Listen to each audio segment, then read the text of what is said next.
Chapter 24. Because Seven said we'd be all right, everything goes wrong. Most of the routes through the east side are blocked off by police, and it takes Seven forever to find one that isn't. About halfway to the store, the car grunts and slows down. Come on, Seven says. He rubs the dashboard and pumps the gas. Come on, baby. His baby basically says, fuck it, and stops. Shit, Seven rests his head on the steering wheel. We're out of gas. You're kidding, right? Chris says. I wish, man. It was low when we left your house, but I thought we could wait a while before I got gas. I know my car. You obviously don't know shit, I say. We're next to some duplex houses. I don't know what street this is. I'm not familiar with the east side like that. Sirens go off nearby, and it's hazy and smoky as the rest of the neighborhood. There's a gas station not too far from here, Seven says. Chris, can you help me push it? As in, get out of the protection in this car and push it, Chris asks. Yeah, that. It'll be all right, Seven hops out. That's what you said before, Chris mumbles, but he climbs out. Devante says, I can push too. Nah, man, you need to rest up, says Seven. Just sit back. Star, get behind the wheel. This is the first time he's ever let anyone else drive his baby. He tells me to put the car in neutral and guide it with the steering wheel. He pushes next to me. Chris pushes on the passenger side. He constantly glances over his shoulder. The sirens get louder, and the smoke thickens. Seven and Chris cough and cover their noses with their shirts. A pickup truck full of mattresses and people speeds by. We reach a slight hill, and Seven and Chris jog to keep up with the car. Slow down, Seven yells. I pump the brakes. The car stops at the bottom of the hill. Seven coughs into his shirt. Hold on, I need a minute. I put the car in park. Chris bends over, trying to catch his breath. This smoke is killing me, he says. Seven straightens up and slowly blows air out of his mouth. Shit, we'll get to the gas station faster if we leave the car. The two of us can't push it all the way. The hell? I'm sitting right here. I can push. I know that, Star. Even if you did, we'd still be faster without it. Damn, I don't want to leave it here, though. How about we split up, Chris says. Two of us stays here, us goes to get some gas. And this is what white people shit. Oh, and this is that white people shit you guys were talking about, isn't it? Yes, the rest of us say. Told you, said Devante. Seven folds his hands and rests them on top of his dreads. Fuck. We gotta leave it. I get Seven's keys and he grabs a gas can from the trunk. He caresses the car and whispers something to it. I think he says he loves it and promises to come back. Lord. The four of us start down the sidewalk and pull our shirts over our mouths and noses. Devante limps but swears he's all right. A voice in the distance says something. I can't make it out, and there's a thunderous response, like from a crowd. Chris and I walk behind the other two. His hand falls to his side, and he brushes up against me, his sly way of trying to hold my hand. And I let him. So this is where you used to live, he says? I forgot this is his first time in Garden Heights. Yeah, well, not this side of the neighborhood. I'm from the west side. West side, Seven says, as Devante throws up a W, is the best side. On my mama, Devante adds. I roll my eyes. People go too far with that. What side of the neighborhood you're from, mess. You saw that apartment complex we passed? Those are the projects we lived in when I was younger. Chris nods. That place we parked? Was that the Taco Bell your dad took you and Seven to? Yeah, they opened a new one closer to the freeway a few years ago. Maybe we can go there together one day, he says. Bruh, Devante butts in. Please tell me you ain't considering taking your girl to Taco Bell for a date. Taco Bell? Seven hollers laughing. Excuse me, was anybody talking to y'all, I ask? Aye, you my friend, I'm trying to help you out, says Devante. Your boy ain't got no game. I have game, Chris says. I'm letting my girl know I'm happy to go with her anywhere, no matter what neighborhood it's in. As long as she's there, I'm good. He smiles at me without showing his teeth. I do too. It's still Taco Bell, says Devante. By the end of the night, it'll be taco hell with them bubble guts. The voice is a bit louder now, not clear. A man and a woman riding by on the sidewalk pushing two shopping carts with flat-screen TVs in them. They wilding out there, Devante says with a chuckle, but grabs his side. King kicked you, didn't he, Seven says, with those big-ass Tims on, right? Devante whistles a breath out. He nods. Yeah, he did that to my mama once, broke most of her ribs. A Rottweiler on a leash in a fenced yard barks. and struggles to come after us. I stomp my foot at it. It squeals and jumps back. She's all right, Seven says, though it seems like he's trying to convince himself. Yeah, she's fine. A block away, people stand in a four-way intersection, watching something on the other streets. You need to exit the street, a voice announces from the loudspeaker. You are unlawfully blocking traffic. A hairbrush is not a gun. A hairbrush is not a gun, a voice chants from the other loudspeaker. It's echoed back by a crowd. We get to the intersection. A red, green, and yellow school bus is parked out on the street to our right. It says "Just Us for Justice" on the side. A large crowd is gathered in the street to our left. They point black hairbrushes into the air. The protesters are on Carnation, where it happened. I haven't been back here since that night, knowing this is where Khalil... I stare too hard. The crowd disappears and I see him laying in the street. The whole thing plays out before my eyes like a horror movie on repeat. He looks at me for the last time, and... A hairbrush is not a gun. The voice snaps me from my daze. Ahead of the crowd, a lady with twists stands on top of a police car holding a bullhorn. She turns towards us, her fist raised for black power. Khalil smiles on the front of her t-shirt. Ain't that your attorney, Star? Seven asks. Yeah. Now I knew Miss Ofra was about the radical life, but when you think attorney, you don't really think person standing on a police car with a bullhorn, you know? Disperse immediately, the officer repeats. I can't see him for the crowd. Miss Ofra leads the chant again. A hairbrush is not a gun. A hairbrush is not a gun. It's contagious and echoes all around us. Seven, Devante, and Chris join in. A hairbrush is not a gun, I mutter.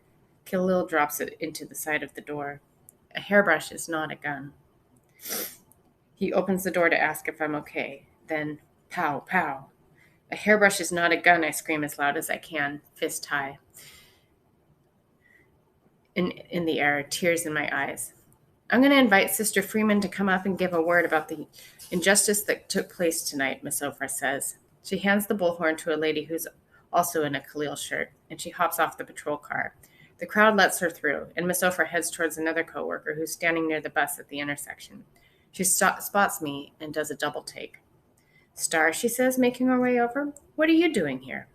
When they announced the decision, I wanted to do something, so we came to the neighborhood. She eyes beat up Devante. Oh, God, did you get caught in the riots? Devante touches his face. Damn, I look that bad? That's not why he looks like that, I tell her, but we did get caught in the riots on Magnolia. It got crazy over there. Looters took over. Miss Ofra purses her lips. Yeah, we heard.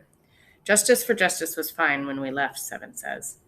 Even if it's not, it's okay, says Miss Ofra. You can destroy wood and brick, but you can't destroy a movement. Star, does your mother know you're out here?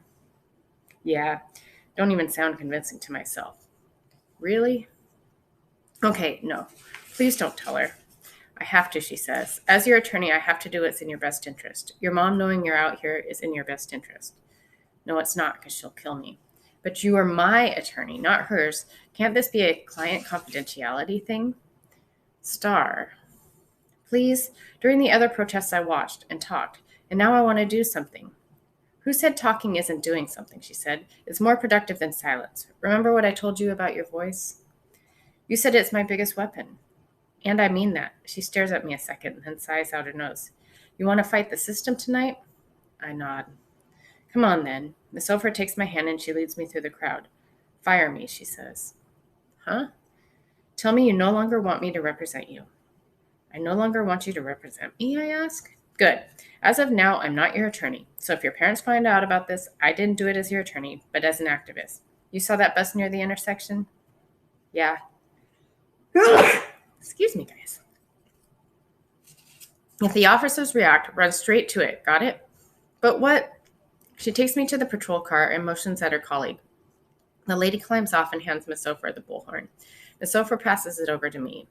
Use your weapon, she says.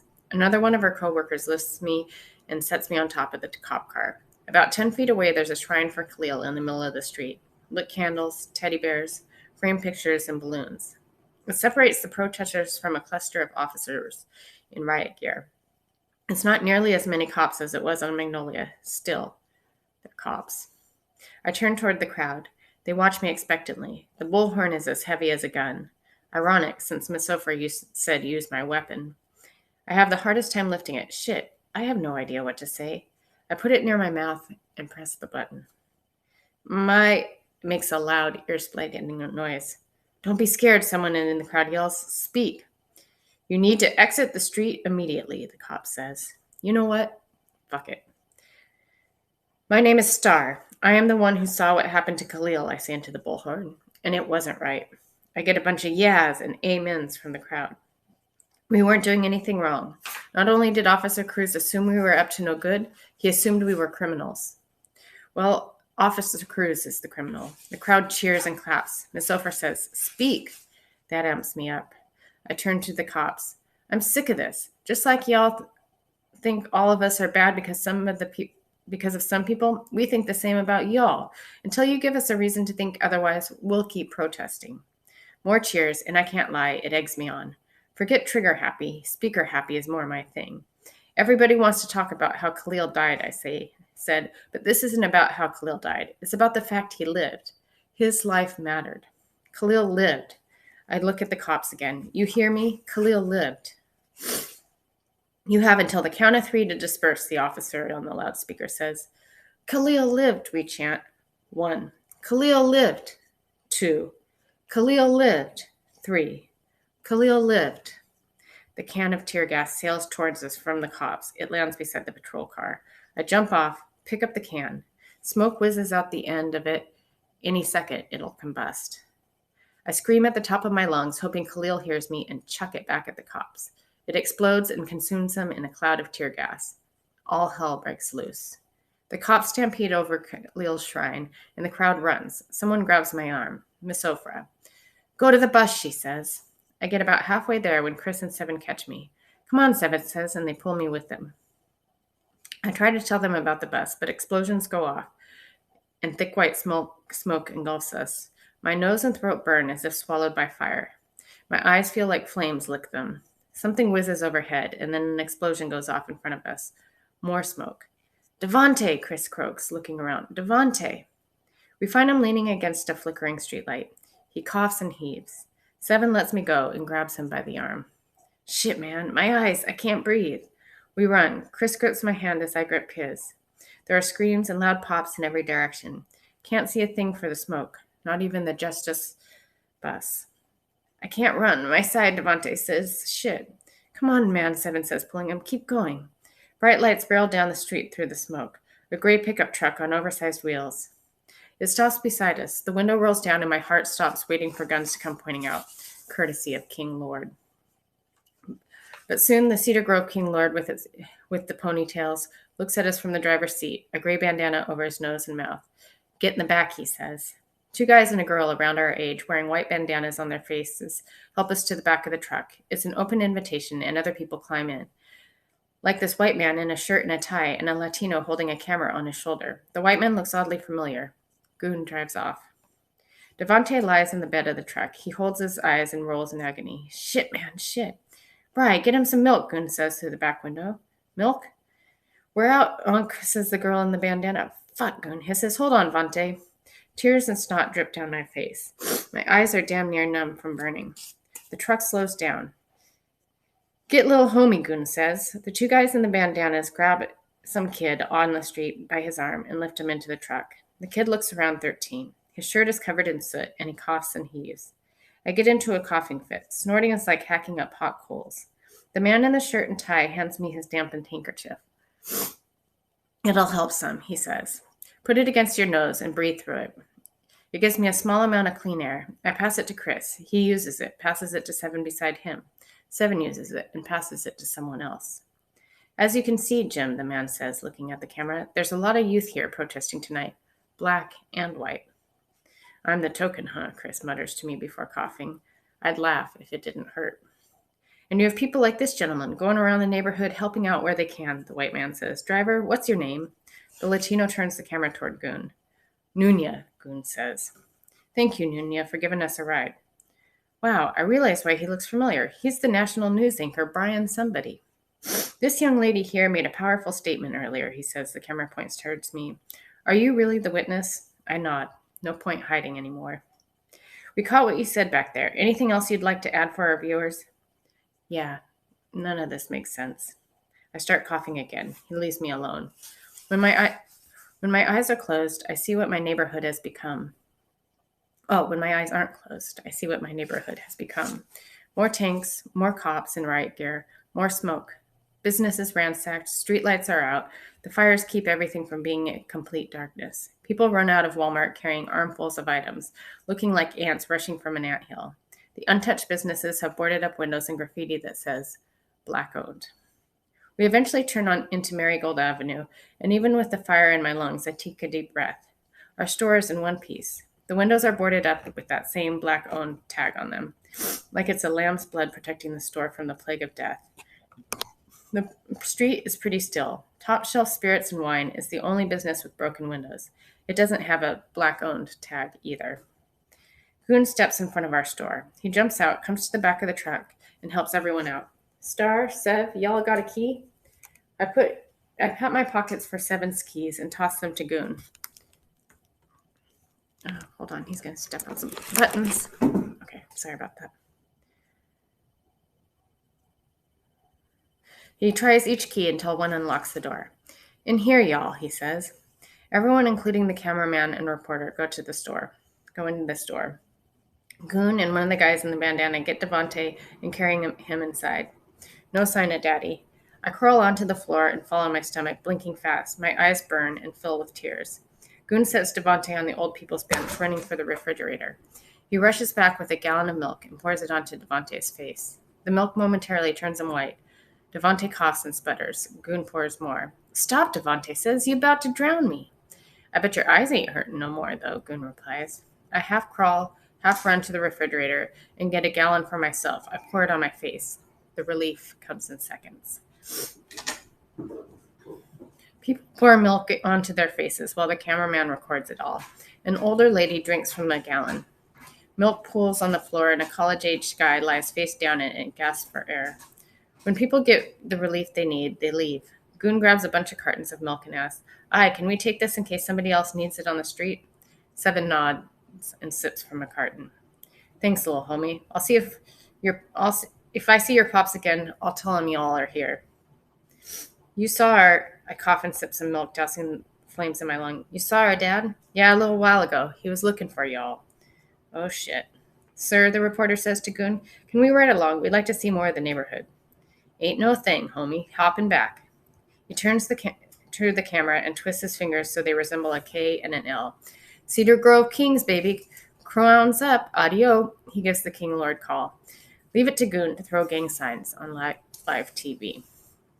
They leave us alone in the store. Seven, Chris, I are in the pool of milk with our knees up to our chests. Devante's arms and legs dangle off the old people's bench. He chugs back some milk. Seven takes his phone from his pocket. Damn, my phone's dead. Star, you got yours? Yeah, I have way too many voicemails and way too many texts, most of them from Mama.